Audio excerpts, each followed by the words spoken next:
In 1966, Time magazine ran one of its most infamous cover stories.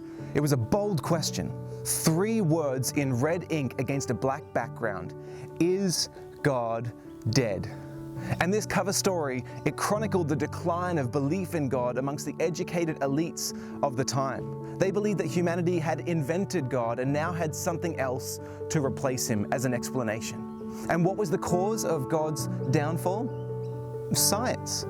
You see, they believed that the more that the light of science had dawned upon humanity, the more it forced God to retreat into the shadows.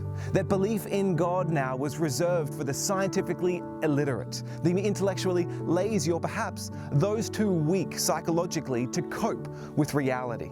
That belief in God now was nothing more than a delusion.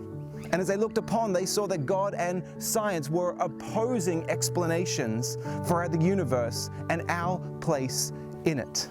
That Christianity and the church were responsible for the suppression or oppression of the scientific endeavor, as those who were scientific visionaries developing great discoveries were themselves suppressed or jailed by the church, who thought that their discoveries came into conflict with the church's accepted beliefs.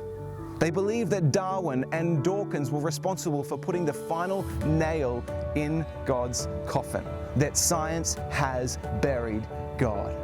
So are they right? Can science ultimately explain everything?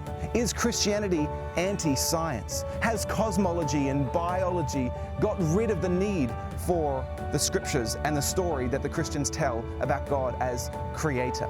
You see, these are the kinds of questions we want to explore at 7 p.m. on the 22nd of October at the Village Avenue Community Church, to see whether science and the assumptions that underlie it fit best within a Christian world where God does exist, or an atheistic world where God doesn't exist.